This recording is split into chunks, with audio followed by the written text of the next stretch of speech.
هذا الراجل اللي كتشوفو في الصورة العالم كامل كان كيشوف فيه أب مثالي، زوج محب وأب كيموت على بناته.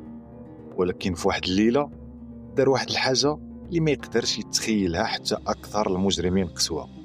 قتل مراته اللي كانت حاملة وقتل جوج بنياته الصغار بدم بارد، ومن بعد وقف قدام الكاميرات وكيبكي وكيطلب من الناس يعاونوه يلقاهم. المشكل ماشي أنه قتلهم، المشكل هو الطريقة المرعبة اللي حاول يخفي بها الجريمة ديالو.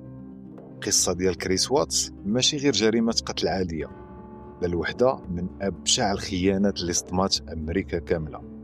فشنو اللي خلى أب كيبان مثالي يتحول لوحش قتل أقرب الناس ليه؟ هادشي اللي غادي نكتشفوه في هاد القصة.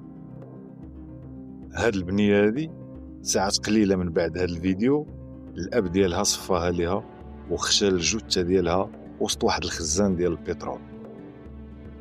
كانت تقريبا 9 ديال الصباح فاش البوليس في كولورادو جاهم اتصال من واحد المرأة سميتها نيكول. الصوت ديالها كان باين فيه الخوف. قالت باللي وصلات يعني صاحبتها شينان واتس وصلاتها للدار مع 2 ديال الليل من بعد واحد السفرية، ولكن ما بقاتش كتجاوب على الميساجات وحتى ما كتحلش عليها حتى الباب. قالت راها حاملة وكان عندها واحد الموعد مهم اليوم، ولكن ما مشاتش ليه وهذا ماشي من عوايدها. البوليس تحركوا ديك الساعة.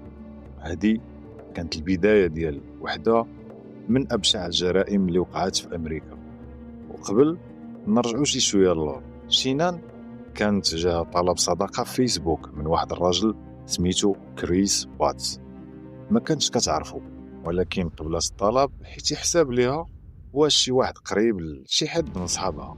كريس واتس كانت الشخصية ديالو العكس تماما ديال شينان. كان انطوائي وما كيعرفش يعبر على الأحاسيس ديالو. أما شينان فكانت اجتماعية صريحة وعندها حضور قوي، ولكن واخا هذا الاختلاف كبرات بيناتهم علاقة عاطفية مجهدة. في 3 نوفمبر 2012 تزوجوا في شمال كارولينا، وفي دجنبر 2013 تزادت عندهم البنت الأولى سموها بيلا. وعامين من بعد في يوليوز 2015 جات البنت الثانية اللي سميتها سيليستي. سيرة حال وجه حال، ومن بعد 8 سنين ها هما عندهم 2 بنيتات كيعيشوا في كولورادو، وهو أحسن حاجة وقعت ليها في حياتها. فاش اكتشفت باللي حاملة عاوتاني شاركت الخبار في فيسبوك وورات اللحظة فاش علمت كريس. كان باين فرحان على الأقل في الفيديو. سيمانات من بعد شينان سافرات في خدمة وكريس بقى مع البنيتات بجوج. رجعات الاثنين الصباح كان 13 غشت من بعد سفرية صعيبة وتعطيلة في المطار، وبالضبط مع الوحدة و48 الليل. صاحبتها نيكول اتينكسون حطتها قدام الباب ديال دارها في الصباح. شينان ما جاوبات على حتى اتصال ولا حتى ميساج. كتقول صاحبتها عيطت ليها، صيفط ليها ميساج، طوموبيلتها كاينه في الكراج، صباطها اللي كتلبسو ديما محطوط قدام الباب. واش عندها غير طوموبيل وحده؟ سولوها قالت لهم لا، عندهم غير طوموبيل يعني وحده وطوموبيل الاخرى ديال الخدمه ديال الزوج ديالها اللي هو كريس. واخا نيكول قالت باللي الجواب ديال كريس كان غامض فاش عيطات عليه كتسولو. قالت ليه واش سمعتي شي حاجه على شينان؟ راه ما كتجاوبش والطوموبيل كاينه في الكراج. قال لها باللي ما عارفش فين مشات حيت كانوا في طريقهم، يعني كانوا غاديين يتفارقوا. بدات كتقلب جوايه الدار. ديك الساعه الضابط عيط لكريس في التليفون فين هما مرتك وبناتك؟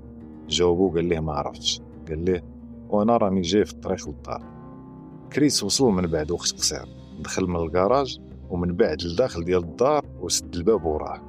بقى بوحدو لداخل تقريبا دقيقه عاد حل الباب للبوليس. وفي وسط الدار نيكول لقات التليفون ديال شينان كانت مخليها في الدار، وهذا امر مستحيل. هي كتخدم من الدار وعمرها ما كتفارق مع تليفونها. الفرق في ردة الفعل بين نيكول وكريس كان باين وكيطرح التساؤل. الضابط سولو واش عندكم شي مشاكل، واش تفارقتوا؟ جاوبوا لا، غير تفاهمنا نبيعوا الدار وكنفكروا في الفراق. ولكن كاع داكشي داز باحترام. اخر حاجه قالت لي هذا الصباح هي انها غادي تدي البنات لدار صاحبتها، ولكن من بعد ما سمعت عليها والو. ولكن كيفاش غادا تدي البنات اللي باقيين صغار بزاف بلا طونوبيل وبلا دوك الكراسه ديالهم، الطونوبيل الوحيده كاينه في الكراج والكراسه ديال الدراري باقيين فيها لداخل؟ كريس قال لهم يمكن شي حد داز عليها او مشات مع شي صحابها ولا شي صحاباتها، ولكن نيكول كانت متاكده بلي هذا الشيء مستحيل، حيت يعني حتى حد من القراب ما عرف شي حاجه وحتى حد ما شاف شي حاجه. من بعد البوليس ردوا البال شي حاجه كتشكك في البيت ديالها. الناموسيه ما كانوش فيها دوك الملايات، الغطاء ديال المخده والملايه الفوقانيه لقاوهم في الميكاد الزبل في الكوزينه، ولكن الملايه التحتانيه اللي هي الاهم كانت غابره. فاش سولو كريس قال بلي شي نان موالفه كتصب الفراش ملي كترجع من السفر، حيت كتعجبها تنقيهم من الريحه ديال المطعم. هاد التبرير كان ضعيف بزاف ملي قلبوا الكراج. بانت نقطه التحول في هاد التحقيق. واحد من الجيران كان داير كاميرا ديال المراقبه كتشوف نيشان في الدار ديال العائله ديال كريس واتس. البوليس مشاو لتما وبداو كيراجعوا التسجيلات، والنتيجه حتى شي حد ما بان داخل ولا خارج من الدار من غير كريس. وفاش كان البوليس كيشوفوا الفيديو، كريس بدا كيكثر في الشرح بلا فايده. قال باللي هز ثلاجات صغار، السيكان والدوزان من صندوق الماتيريال، حيت كان غادي يخدم في واحد السيت ديال الحفر، ولكن كان كيعاود التفاصيل بلا حتى شي سبب. المحقق لاحظ باللي كريس بداو كيبانوا عليه علامات ديال التوتر من بعد شاف الفيديو ماشي من قبل. هادشي ماشي طبيعي. بنادم يعني اللي بارئ ما غاديش يخاف من المراجعه ديال تسجيلات الكاميرا. دقائق من بعد كريس خرج من تما دغيا. الضابط بقى مع الجار، وحتى الجار ديالو قال المحقق يعني ما مولفش كيهضر بهاد الطريقه، وعمرو ما حط طونوبيلتو بحال هكا. هو عارف بالضبط فين كاينه الكاميرا، وباين باللي تعمد يتخبى عليها. وكمل كلامه، الا كان كيهز الدوزان فعلاش ما شفناهش كيمشي ويجي بين الداخل وبرا؟ كل شيء تدار دقه واحده وبلا حتى شي حركه اللي كثيره. ما باينش عليه خايف على عائلته، باين بحال الا مخبي شي حاجه. في ديك اللحظه شينان وبناتها بجوج تعتبروا رسميا مفقودين. وفي اليوم الموالي الاف بي اي والسي بي اي، يعني مكتب التحقيقات في كولورادو، دخلوا في التحقيق. الدار تفتشات بالكلاب ديال البوليس، واخا الاحداث كانت غاديه وكتكبر. كريس قبل باش يبان في حوارات تلفزيونيه مع جوج قنوات ديال الاخبار، وكان كيقول كنتمنى يرجعوا، بغيت نسمع الدقان في الباب ونشوفهم جايين كيجريو عندي باش يعنقوني. كريس واتس بان تما بحال الا كيطلب ومحروق، وقال ايضا كنتمنى شي حد يشوف شي حاجه، شي حد يعرف شي حاجه، انا بغيتها غير ترجع. شينان بلا سيليستي، الا كنتو كتسمعوني عافاكم رجعوا، هاد الدار ما كملاش بلا بكم. ولكن كلامه ما قنعش بزاف ديال الناس. النقص ديال الاحساس في الصوت ديالو كان باين بزاف. والخبراء كذلك ديال علم النفس لاحظوا ما اكثر، كان كيبتسم وحتى كيضحك شي مرات في لقطات اللي خاص يكون فيها غير الخوف والانهيار. هذيك العشيه كريس عيطوا ليه للكوميساريه باش يحققوا معاه. المحقق كان عنده شك حقيقي. التصرفات ديال كريس قدام الكاميرات ما كانتش طبيعيه خلال التحقيق. بداو كيبانوا علامات خطر كثار. كان كيهضر على مرتو وبناتو بصيغه الماضي. فاش ورا واحد التصويره ديال بنياتو بجوج قال لهم كان كيعجبها هاد الصباط ديما كانت كتلبسو، واخا هما رسميا باقيين مفقودين. واخا هاد الزلقات كريس بقى شاد في هذيك الهضره ديالو. والمحقق كودر قرر يكون صريح معاه. قال ليه ملي كنديروا التحقيق بحال هذا كنخليو بالنا محلول لكاع الاحتمالات. كمل كلامه، ولكن جزء من هذا الشيء هو اننا لاحظنا باللي النهار فاش غبرات مرتك هو نفس النهار اللي قلتي باللي كاينين فيه مشاكل زوجيه بيناتكم. واش كتفهم علاش كنفكروا فيك انت؟ هذاك الصباح البوليس جاهم تقرير من الشيف ديال السيكوريتي في اناردكو اللي هي الشركه فين كان خدام كريس. كيقول باللي كاينين ايميلات كيبينوا باللي تقدر تكون علاقه غراميه بين كريس ووحده من الموظفات. من بعد وقت قصير الموظفه براسها اتصلت بالبوليس، سميتها نيكول كاسينجر، او كيف ملقبينها في الشركه ميكي. في اول لقاء لها مع البوليس ميكي حاولت تصغر من الاهميه ديال هذه العلاقه، وقلت باللي ما كانش شي حاجه سيريو. وباللي كان كريس كان مهتم بها اكثر من اللي هي مهتمه به. قالت باللي كريس قال ليها باللي راه مفارق مع مرته باللي الطلاق راه في المراحل ديالو الاخيره، ولكن من بعد غبرات شينان. ميكي اكتشفت باللي هاد الاخير كانت غير حامله وباللي كريس كذب عليها في هاد الشيء. تما ميكي بدا يدخلها الشك في كاع داكشي اللي قالت المحققين. الا كان يقدر يكذب في شي حاجه بحال هادي فشنو اخر كان كذب؟ بينات الخوف ديالها على السلامه ديال شينان وبناتها بجوج. في الكوميساريه كريس بقى جاد في هضرته، انكر كل شيء وادعى انه صادق. المحققين سولوه الا كان يوافق يدوز التيست ديال كشف الكذب او البولوغرام، ووافق بلا تردد. قبل ما يبدا التيست المحقق تامي اللي من السي بي اي وضحت ليه شي نقاط. قالت ليه المهم دابا هو تقول الحقيقه، ولكن الا كنتي مورط في الاختفاء ديال شينان والبنات فغادي تكون غباوه منك تجلس هنا قدامي دابا. تما بدا التيست، ولكن النتيجه كانت حاسمه. كريس واتس طاح في التيست، كشف الكذب سقطه خايبه، ماشي غير ما دوش التيست ولكن النقط ديالو كانت صادمه وفت الحد الادنى للهبوط. المحققين واجهوه بالحقيقه نيشان، قالوا ليه باين واش 100% ما كنتيش صريح معنا في التيست، دابا وقت تقول الحقيقه. ولكن كريس تزير وقال ما كذبتش كيحلف. المحققين بداو كيزيروا عليه كثر وكثر.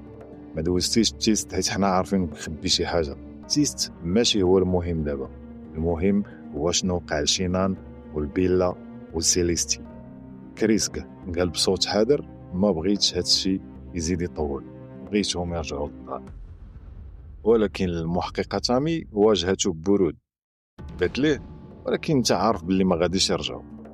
تما دخل المحقق كودر وبدل النبره ديال الهضره، قال ليه انت ما كذبتيش اليوم على شي حاجه تافهه، ولكن على شي حاجه مهمه. فاش سولتك على العلاقه او على الخيانه خاصنا نهضروا على هذا الشيء. كريس بقى ساكت لواحد اللحظه ومن بعد قال هذه ماشي شي حاجه اللي انا فخور بها. قالها بواحد الصوت مكسور، ما اديتهاش جسديا ولكن خنتها عاطفيا. ولكن كريس بقى لاصق في نص الحقيقه، بغى يعترف بلا ما يوحل راسو. في ديك اللحظه تامي دارت خطه اخرى، عطات مخرج ممكن وعزات السبه في شينان على داك الشيء اللي وقع. قالت ليه واش شينان دارت شي حاجه للبنات؟ بغيت نامن باللي شينان هي اللي دارتها وانت غير حاولتي تقاد الموقف، ولكن انت ما كتقولش ليا هذا الشيء، وهذا الشيء كيخليني نفكر في اسوأ الاحتمالات. كريس بقى كينكر ومأثر تالف ولكن ما كيعترفش. هنا قرروا يلعبوا الورقه الاخيره ديالهم اللي هو باه. المحقق قال ليه واش تبغي تقول لباك شنو وقع؟ يمكن العلاقه العاطفيه يعني بين الاب والابن تدفعوا يقول الحقيقه. جابوه ودخلوا وسدوا الباب. في وسط البيت كريس بان مهدوم وقال لباه هي دارت شي حاجه للبنات وانا ما عرفتش ما ندير. هذا كان اول اعتراف اللي تخلص من شينان من بعد ما دارت شي حاجه للدراري. البوليس عرفوا باللي راه استغل السيناريو اللي عطاوه هما، ولكن الاسبقيه دابا كانت هي يلقاو الجثث.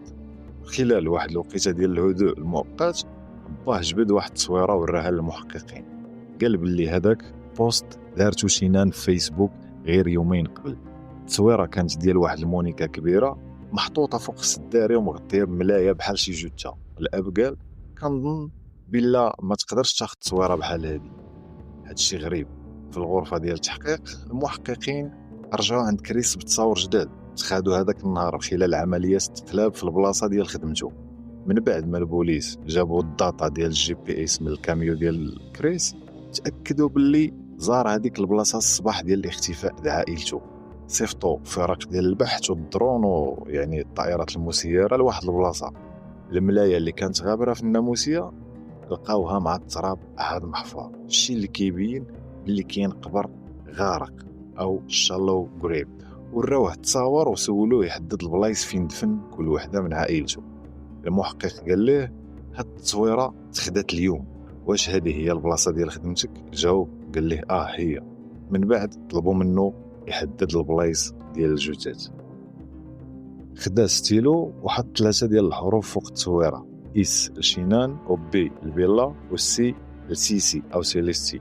ولكن الحاجه الصادمه ماشي هي التحديد، ولكن البلاصه براسها. كريس ما دفنش كل شيء في الارض، تخلص من الجثث البنات بجوج في وسط خزانات كبار ديال النفط عامرين بواحد خليط ديال البترول والماء، واحد البيئه اللي سامه بزاف اللي بنادم يقدر يعيش فيها غير دقائق معدوده واخا يكون لابس لبسه ديال الحمايه.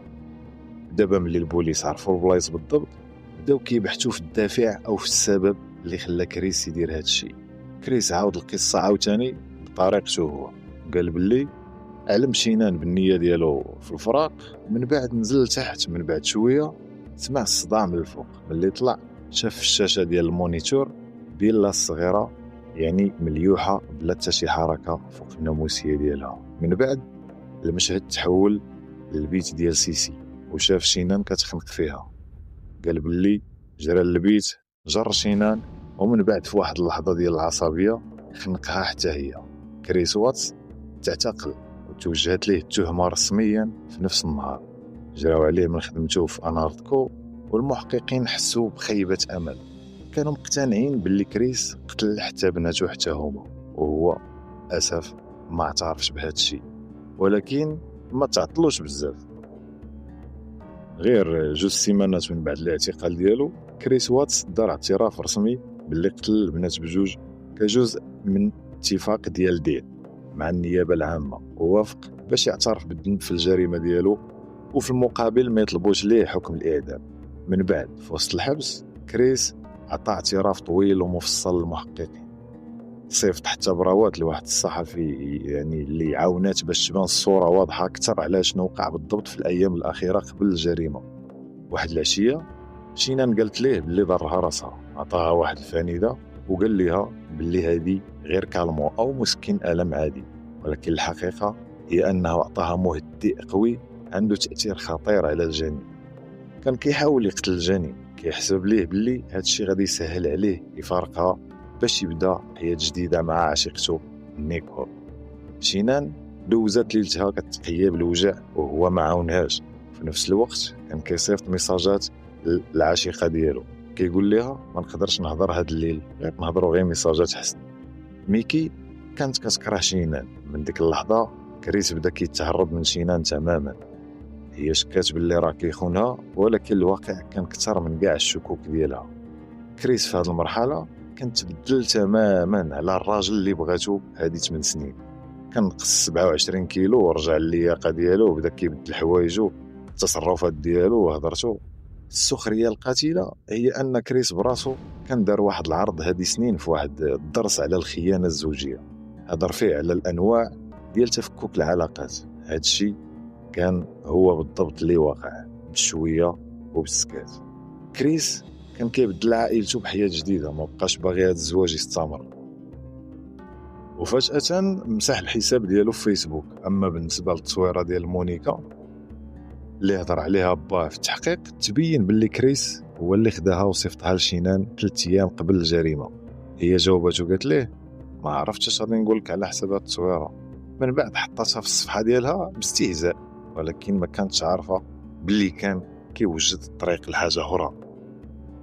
الليله قبل ما يرجعوا من السفر قال لها نيشان انا فرحان مع بيلا ومع سيسي فقط، وما باغي حتى شي دري اخر.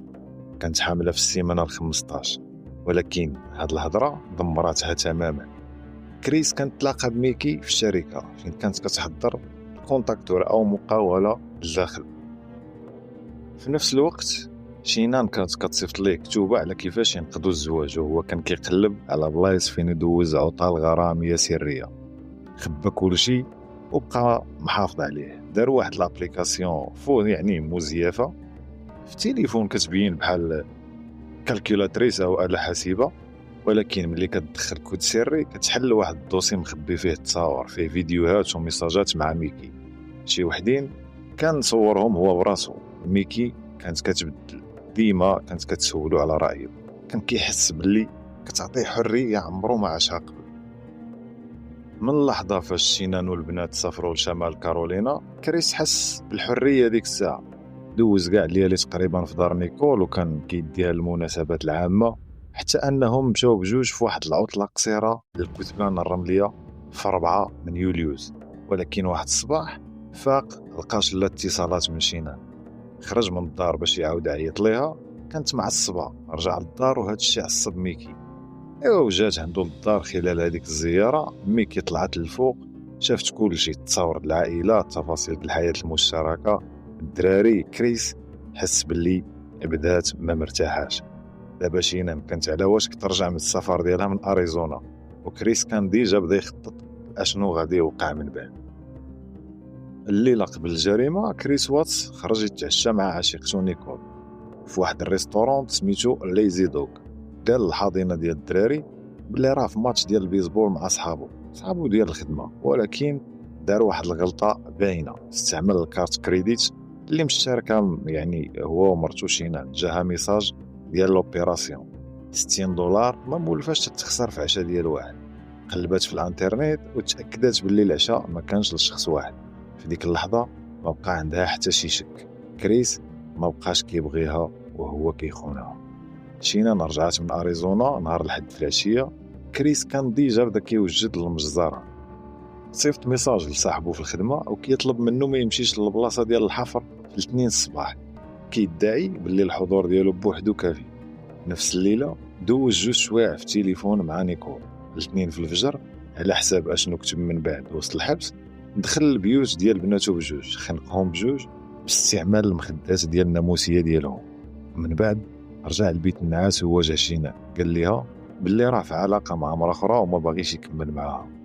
ناض الصداع وتبادلوا الاتهامات، ومن بعد خنقها بيديه. ولكن البنات ما ماتوش، كانوا غير غيبوا. فاقوا وجراو للبيت، شافوا امهم بلا حركه وسولوه، قالوا ليه شنو وقع لماما. قال لهم كل شيء مزيان. هز الجثه للكاميون. البنات حطوا الملايات ديالهم والالعاب الصغار في الكرسي اللوراني. وفي الموقع ديال الحفر خنق سيسي هي الاولى. من بعد طلع للفوق ديال الفتحه ديال الخزان ديال البترول ولح الجثه ديالها لداخل. بيلا جات كتسول باها واش غادي يدير لينا بحال داكشي اللي درتي لختي. غوتات وكتقول له لا بابا لا، وخنقها حتى هي ولح الجثه ديالها في خزان اخر. ومن بعد حفر قبر حاضر لشينان وغطاها بالتراب. وقال من بعد حسيت باللي حياتي كامله تدفنات في هذيك البلاصه، ولكن كنت اخيرا حر باش نكون مع نيكول من بعد الجريمه. كريس واتس ما حس بحتى شي ندم، ما حس بوالو كاع. حتى الحاجه اللي كانت شاده ليه بالو من بعد القتل كانت حاجه بسيطه، واش دار الكلب في القفص. كريس قال من بعد باللي اصعب حاجه في التحقيق كانت هي يمثل باللي حس بالندم، واخا ما كان حس بحتى شي ندم حقيقي. تقريبا مع 10 الليل بدات الاجراءات ديال الاعتقال ديالو. في ظرف ساعه الجثه ديال شينان لقاوها الناس ديال الفريق ديال البحث. الجثث اللي قالوا كانت مليوحه، باللي كانت يعني مليوحه مجموعه ومليوحه غير هكاك بدون اي اهتمام. وفي الصباح الموالي بدات اصعب مرحله، هي يجبدوا الجثث ديال البنات بجوج من وسط الخزانات ديال البترول. الفريق وصل مع 5 الصباح. الجو كان مشحون بالخوف والانتظار، حيث كانوا عارفين اشنو كيتسناهم. العمليه خدات تقريبا 14 ساعه، وكانت باغا تخطيط دقيق وتطبيق بحذر. يعني 10 ديال الوكالات مختلفه شاركت فيها، بما فيهم وكالات فيدراليه والشركه ديال اناركو. بداو بالخزان الشرقي، الغطاء ديالو تحل، والقطر ديال الفتحه ديال الدخول كان فيه غير 20 سنتيم، واحد الفتحه اللي ضيقه بزاف لدرجه شكوا في الامكانيه ديال الدخول ديال البنات منها. ولكن لقاو زغبه ديال الشعر شقراء في الحاشيه، الشيء اللي اكد باللي الجثث دازو من تما. الخزان تخوى يعني في خزانات اخرين، ومن بعد البترول دوزوه في فلاتير ديال المطار ديال المعدن او الميطال باش يقلبوا على اي دليل من بعد ما خواو الخزانات.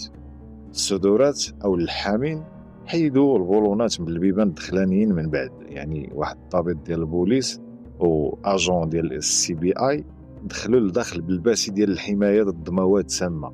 ما كانش مسموح لهم يبقاو اكثر من دقائق معدوده بسبب ديك الغازات، ودوزوا عمليه ديال التنقيه كامله.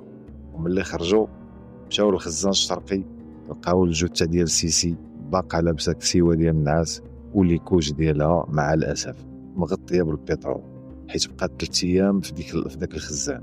الجثه ديالها كانت في حاله تحلل متقدمه، الشيء اللي خلى عمليه التحويل تكون صعيبه. من بعد نفس الاجراء تعاود مع بيلا اللي كانت لابسه كسوه النعاس غوز او ورديه، ولكن الحجم ديالها الكبير دار ليها يعني واحد الخبشه في تقريبا فيها 13 سنتيم في الجثه ديالها، وهي كدوز بالزز من هذيك الفتحه الضيقه. في نفس النهار ملي كيدوزات التحقيق للمره الثانيه جابت معاها باها وبانت باللي كانت عيانه ومهلوكه، ولكن المحققين قالوا نيشان باللي نيكول ماشي مشتبه فيها وما شاركتش في حتى شي زوج من الجريمه، وكاع الادله كتدعم هادشي. ولكن من بعد السميه ديالها تفرقعات وخرجت للعالم، تعرضت لهجمات خايبه في الانترنت، وراكم عارفين شي ناس يعني استشفوا عليها وشي وحدين اتهموها علنا بانها هي السبب. اضطرت انها تبدل نمره تليفونها والعنوان وحتى بلاصه الخدمه. قالت من بعد حتى انا خسرت بزاف، حياتي كامله تقلبات راسا على عقب. في 21 غشت كريس واتس توجهت ليه التهمه بالقتل العمد من الدرجه الاولى، مع الاعتراف بواتس بدل. ما كانش كاين داعي للمحاكمه. من بعد القاضي هضر قبل ما ينطق بالحكم وقال الادله في هذه القضيه كتشير للجريمه بالعقل، ولكن اللي كيزيد من القباحه ديالها هو الطريقه الوحشيه اللي تلوحوا بها الجثث. قال خدمت كقاضي ل 17 عام، ونقدر نقول بكل موضوعيه باللي هذه واحده من ابشع الجرائم واكثرها لا انسانيه اللي تعاملت معها. حتى حاجه اقل من العقوبه القصوى ما غاديش تكون مناسبه، واي حاجه اقل من هكا غادي تكون تصغير من الخطوره ديال اشنو وقع. ومن بعد اعلن الحكم. كريس واتس تحكم عليه ب5 ديال العقوبات ديال المؤبد متتابعه بلا امكانيه الصراحه المشروع، زائد 2 عقوبات مؤبد متزامنه و84 عام اضافيه. القضيه ديال كريس واتس كانت خدات شهره كبيره، وهذا الشيء في حد ذاته كيشوش. واش من العدل هذا القاتل يعيش تحت الاضواء في الوقت اللي عائلته كانت كتبغيه وكتثق فيه تحرمات من كاع اللحظات ديال حياتهم الجايه؟ هذه كانت القصه ديال المأساة بعائله واتس. شي قصص يعني كيكونوا كحلين كيخليوك تفكر واش هذا انسان اللي دار هذا الشيء، وهذه كانت واحده منهم. ولكن ديما كاين قصه اخرى كتسنى. ورك معاك على ديك سبسكرايب باش ما تفوتش اشنو جاي من بعد. وتحياتي.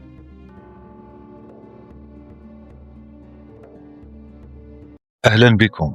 هذه القضيه وقعت في المكسيك عام 1989. البوليس كانوا تابعين واحد المجرم معروف اللي هرب لهم من واحد السد قضائي براج. بقى هرب والبوليس تابعينه في واحد الطريق كلها بيست وسط واحد حقول زراعيه، وغادي جيت واحد الفيرما سميتها رانشو سانتا إلينا. ملي البوليس فتشوا هاد الفيرما بان لهم واحد الكوخ قديم ومريب، ووسط هاد الكوخ لقاو برمه كبيره ديال الحديد. داير بهاد البرمه لقاو عظام بشريه، وداخل كان فيها مخ ديال بنادم. واللي مرعب اكثر هو انه قبل ايام قليله الناس كانوا كيقلبوا على واحد الطالب جامعي غابر، صحابو كانوا كيدوروا وكيقلبوا عليه في الزناقي، وعائلته كانت كترجى المساعده من البلاد كامله. هذا الشيء اللي بدا باختفاء طالب كان في عطله ديال الربيع غادي يتحول لحاجه كبر وابشع بزاف. مارك جيمس كيلروي كان في عمره 21 عام في مارس 1989. تزاد في شيكاغو، ولكن عائلته تحولت لتكساس ملي كان صغير. سكنوا في سانتا في، وهي منطقة صغيرة جات تقريبا على بعد 30 كيلومتر جنوب هيوستن. مارك كبر في عائلة كاثوليكية ملتزمة، ووالديه كانوا كيعاونوا في الكنيسة ومشاركين في الجمعيات الخيرية المحلية ورعاية الأطفال. إذن مارك كبر في دار اللي فيها مساعدة الآخرين كانت حاجة عادية وطبيعية. في المدرسة كان متفوق بزاف، كان طالب الشرف ومنخرط في الكشافة وعضو في مجلس الطلبة، وكان كيلعب كرة السلة، كيلعب كذلك حتى البيسبول والغولف. وصحابه ديال فرقة السلة والبيسبول هما اللي كانوا أقرب أصدقاء ليه، كاين بيل هولستون وبرادلي مور وبرينت مارتن. مارك تخرج عام 1986، وفي ربيع 1989 كان غارق في قرايته ديال ما قبل الطب وكيوجد المستقبل ديالو في الميدان ديال الطب. الصحاب والاساتذه كانوا كيعقلوا عليه باللي كان ذكي رياضي وفي وجدي من الناحيه ديال المستقبل ديالو. في اوائل مارس 1989 مارك كان محتاج لشي عطله يرتاح فيها. كان في العام الثالث ديالو والضغط ديال القرايه كان كبير، وكليه الطب كانت قريبه على الابواب. في العطله ديال الربيع او سبرينغ بريك كانت قريبه، داكشي علاش هو وصحابو خططوا باش يسافروا. مارك، برادلي، بيل وبرينت قرروا يمشيو للساوث بادري ايلاند. واحد صاحبهم اخر سميتو رايان كان ناوي يمشي معاهم، ولكن تقريبا 48 ساعه قبل الرحله تراجع وما بقاش بغى يمشي. ومن بعد غادي يقول باللي بقى شحال هو كيفكر في هذا القرار اللي خداه. نهار 10 مارس براد سالا الامتحانات ديالو بكري وساق الطوموبيل لمدينه اوستن باش يهز مارك. من بعد الجروب شد الطريق جهه الجنوب، يعني جهه الخليج ديال ساوث بادري. وفي مارس 1989 كانت هي كاع داكشي اللي كانوا كيحلموا به، يعني شواطئ، الزحام، الحفلات والحريه ديال فاش كتكون عندك 21 عام ويلا ساليتي الامتحانات ديالك. في الجهه المقابله لمدينه براونزفيل في تكساس عبر الحدود كانت مدينه ماتاموروس المكسيكيه. كانوا فيها بارات وديسكوات فين البيره البارده دايره غير $1. الطلاب الامريكانيين كانوا كيعبروا الحدود بالالاف. الشراب كان سهل تلقاه في الجانب المكسيسي ورخيص بزاف على الامريكان. الجروب قطعوا الحدود من براونزفيل، تلاقاو مع واحد الجروب ديال البنات طالبات من كانساس كانوا تالفين وكيسولوا على الطريق، وسالا بهم الامر كاملين في واحد الكلوب سميتو سيرجنت بيبرز. بقاو كيشربوا وكيشطحوا حتى 2:00 ديال الصباح. من بعد تمشاو راجعين للوطيل ديالهم في الجانب الامريكاني. كانت ليله زوينه. وفي الليله الثانيه نهار 13 مارس قرروا يرجعوا عاوتاني. هاد المره خلاو الطوموبيل مباركيه في الجانب الامريكاني وقطعوا القنطره على رجليهم. مشاو لإل سوبيمريرو، شربوا تما شي حاجه ومن بعد تحركوا شي زناقي لتحت، يعني لواحد البار يلاه بدلوا ليه السميه ورجعوها السميه ديال هارد روك باش يجذبوا الطلاب الامريكانيين. في لقطه من اللقطات ديال ديك الليله مارك بعد على الجروب باش يهضر مع واحد البنت كانت تلاقاها قبل، وهي بنت كانت دات المرتبه الثالثه في المسابقه ديال طعن او البرونزاج. في الاخير قال لها تصبحي على خير ورجع عند صحابه. بربعه بهم شدوا الطريق راجعين جهه القنطره، كيهضروا وكيتحاوروا على كيفاش داز النهار. الجروب كان ناشط وكانوا باقي ليهم غير شي 200 قدم، تقريبا 60 متر على الحدود الامريكانيه. بيل سبق الجروب شويه باش يقضي حاجته ورا واحد الشجره في واحد الجرده صغيره، وهو كيبعد لاحظ واحد الراجل المكسيكي كيدير شي حركات واشارات لجهه الجروب ديالهم.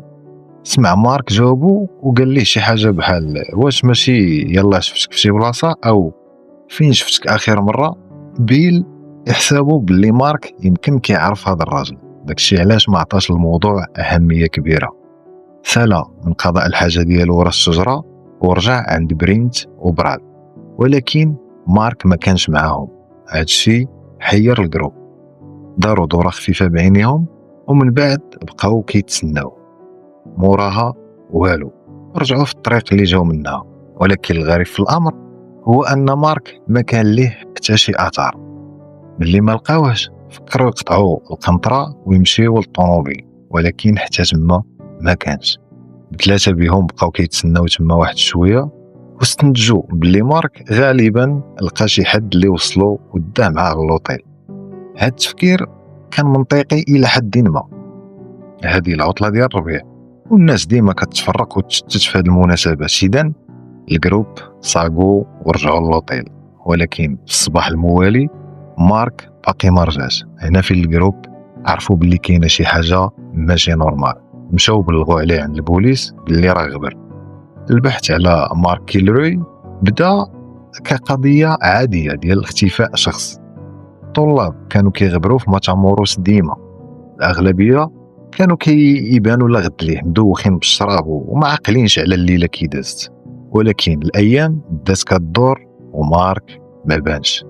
السلطات في كلا الجانبين ديال الحدود بداو كيشكوا باللي كاين جريمه في هذا الموضوع هذا. تم الاتصال بالقنصل الامريكي في ماتاموروس وتوزع الوصف ديال مارك على الحباسات والسبيطارات. يومين مورا ما غبر، المحققين جابوا خبير في التنويم المغناطيسي، وتحت التنويم برادلي مور قال للبوليس باللي اخر مره شاف مارك كان كيهضر مع واحد الشاب مكسيكي عنده واحد الجرحه في وجهه. هذا الخيط ما كانش كافي بزاف، ولكن على الاقل شي حاجه يبداو بها. القضيه ديال مارك خدات اهتمام كبير اللي ما كتاخدوش اي قضيات اختفاء عاديه في عطله ديال الربيع.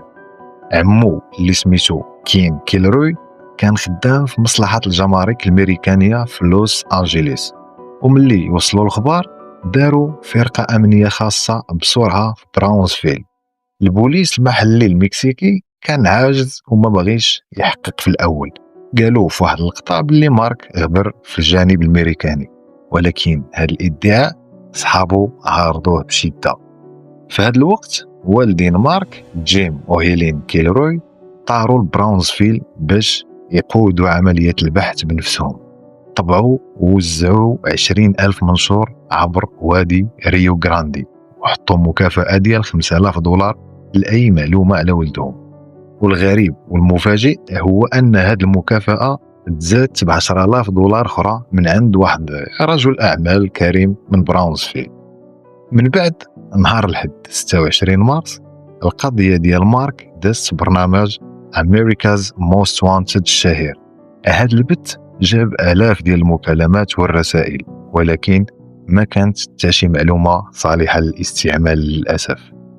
مورها بأيام قليلة العائلة ديال كيلروي رجعوا لدارهم في سانتا يعني بلا ولدهم، وحلفوا باللي غادي يرجعوا قريبا، والبوليس وعدوهم باللي البحث ما غاديش يوقف. وتما في سانتا في الناس داروا مبيعات ومبيعات الحلوى باش يجمعوا الفلوس لصندوق المكافأة. دوك الشرائط الصفراء بانوا في كاع انحاء المدينة ومكتوب عليهم توحشناك مارك. دازوا 3 سيمانات ومن بعد 4، وهنا فين غادي يوقع التطور الكبير في القضية. هذا التطور ما جاش من البحث كاع، بل جا من واحد السد قضائي او باراج بعد الظهر ديال نهار الحد 9 ابريل. واحد الشاب سميتو سيرافين غارسيا داز نيشان بطونوبيلتو وما وقفش، اخترق داك الحاجز ديال البوليس الفيدرالي برا ديال المدينه ديال ماتاموروس. هاد سيرافين كان ولد خت واحد زعيم ديال عصابه معروف تما سميتو إليو ريفيرا، واللي عائلته كانت كتسير عمليات ديال تهريب الماريخوانا في المنطقه. الفيدراليين تبعوه ووصلوا حتى للفيرما ديال عائلته رانشو سانتا إلينا اللي جات على بعد 20 ميل في الغرب ديال ماتاموروس. البوليس داهموا البلاصه ودخلوا فتشوا الفيرما ولقاو تقريبا 64 باوند ديال الماريخوانا وواحد الخزين ديال السلاح. ولكن المحقق الرئيسي لاحظ حاجه اخرى، ملي الرجال ديالو قربوا لواحد الكوخ صغير في الفيرما. الارضيه كانت عامره شمع دايب، بقايا ديال السيجار وقراعي الشراب خاويين في كل بلاصه، ومن برا ديال الكوخ كانت براميل ديال الحديد. المحقق كان فاهم مزيان شنو كيشوف قدام عينيه، داكشي علاش وقف البحث على المخدرات وعيط على كورانديرو واحد المعالج روحي، وهذا الشيء باش يطهر البلاصه قبل ما يكملوا التحقيق. المحقق كان شاك بشده باللي هذا الموقع ديال طقوس السحريه شي حاجه تابعه لعبده الشيطان. البوليس الامريكاني حتى هما كانوا في موقع الجريمه، ولكن كانوا معصبين ومفقوسين بزاف من هذا التوقف. ما كانوش كيامنوا بالخوارق والشعوذه والسحر، ولكن بالنسبه للقائد المكسيكي هذا الشيء ما فيهش اللعب وكان ضروري. ملي المعالج الروحي دار داكشي اللي خاصو يدير، الامور تحركات بسرعه بزاف من عائله إليو ريفيرا والشركاء ديالو تشدوا، ولكن شي وحدين هربوا وغادي نرجعوا ليهم من بعد. واحد الشخص مهم يعني اللي اعتقلوا في الفيرما كان هو العساس. في الاول كان خايف من الباترونات ديالو وساكت، ولكن ملي عرف باللي غيمشيو للحبس لمده طويله بدا كيهضر. هذا الراجل وراوه التصويره ديال مارك كيلروي وقدر يتعرف عليه، قال باللي شاف مارك مربوط بالمينوط في اللور ديال واحد الطوموبيل في الساحه ديال الفيرما وداوه للغرفه ديال التحقيق. إليو ريفيرا، سيرافين وجوج متهمين اخرين بداو كيهضروا واعترفوا بحاجه مرعبه. اعترفوا باللي خطفوا مارك وحضروا الطقوس ديال التضحيه به سيرافين ولد خو بارون المخدرات، وهو نفسه اللي هرب من البراج. قال باللي دفن مارك بيديه، وفي نفس هذا النهار دا السلطات للبلاصه اللي قال باللي فيها القبر. يعني القبر كان معلم بواحد السلك خارج من الارض. هادشي كان كيبان غريب، ولكن السبب اللي من موراه كان ابشع بزاف. الطرف الاخر ديال السلك كان مربوط بالعمود الفقري ديال مارك، اي السنسول ديالو تما، باش ملي الجثه تحلل ويبقاو غير العظام يجروا داك السلك ويخرجوا السنسول ويصاوبوا به واحد القلاده للعمق. سيرافين بقى خدام من تحت تهديد السلاح في الصهد ديال العشيه وهو كيحفر وكيخرج في الجثات. وصل الامر باللي كاين اكثر من جثه وحده. مع هذيك نص نهار التالي خرجوا 12 ديال الجثات، 12 جثه كامله في خط واحد. ونهار 11 ابريل 1989 المسؤولين اكدوا باللي مارك كيلروي كان من بين الموتى. البوليس ديال براونزفيل تيقنوا من الهويه ديالو عن طريق المطابقه ديال السنان. عائله إليو كانت كتهرب الماريخوانا عبر الحدود هذه سنين. العمليه ديالهم كانت كتدوز يعني مئات الباوندات ديال السلعه في الممر ديال براونزفيل حتى لهيوستن وفين كيوزعوا. الراجل اللي كان في الراس ديال الهرم في الثمانينات كان هو تشاول هرنانديز ريفيرا، ولكن في عام 1987 شاول تقتل بالقرطاس من طرف العصابات المنافسه برا ديال واحد البار في المدينه ديال ماتاموروس. خوه إليو شد البلاصه ديالو، ومع هذا الانتقال دخلات حاجه اخرى في العالم اللي كان عايش فيه إليو. السحر كان حقيقي بالنسبه ليه، كان كيامن بالخرافات والغيبيات والخوارق، لدرجه انه كان كيعطي الفلوس للناس مقابل حمايه خارقه للطبيعه. كان واخد هذا الامر بجديه بحال اي مجرم عادي ملي كيكري محامي مثلا. هاد الحمايه ما كانت غير ضد المنافسين ديالهم، بل كانت حتى ضد البوليس باش ما يتشدوش. زعما الشخص اللي قصدو باش ياخذ منه هاد الحمايه كان واحد الرجل سميتو أدولفو دي خيسيوس كوستانزو. كوستانزو كان في العمر ديالو ديك الساعه 26 عام في سنه 1989.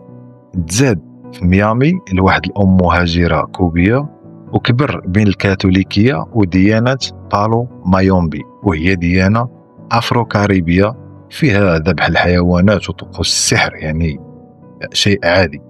تحول لمكسيك سيتي عام 1984 فين دار سميه وسمعه بحال كمصلح روحي. الكليان ديالو كانوا فيهم فنانين، سياسيين، وبطبيعه الحال كانوا مهربين ديال المخدرات. كانوا كيوصفوه باللي وسيم وعنده كاريزما، وكان كيعرف كيفاش يبيع الوهم والطقوس للناس اللي اصلا هما مستعدين يثيقوا بهذا الشيء. إليو كان بحال العجينه في يديه، وعلى حسب التقارير إليو عرض على كوستانزو حصه من ارباح المخدرات ديال العائله مقابل علاقات اجراميه اخرى وحمايه سحريه. كوستانزو تحول وسكن في الفيرما عام 1988 وكان كيسير الشغال ديالو منها. كان غارق في البيزنيس والتهريب، وكان كيخدم يعني في الفيرما باش يخزن شحنات كبيره ديال المخدرات ديالو الخاصه. ولكن الابشع من هذا الشيء هو انه كان كيستعمل الفيرما باش يدير جرائم قتل طقوسيه. الضحايا كانوا اغلبهم ناس من سوق المخدرات في المكسيك، ولكن هذا الشيء غادي يتبدل في مارس سنه 1989 ملي كان كوستانزو امرهم بحاجه اخرى. كان باغي طالب جامعي امريكي بيض، كان كيعتقد باللي فاش غيضحي بطالب امريكاني ذكي الجروب ديالهم غادي يولي محصن تماما ضد الامن والبوليس وضد حتى المنافسين ديالهم.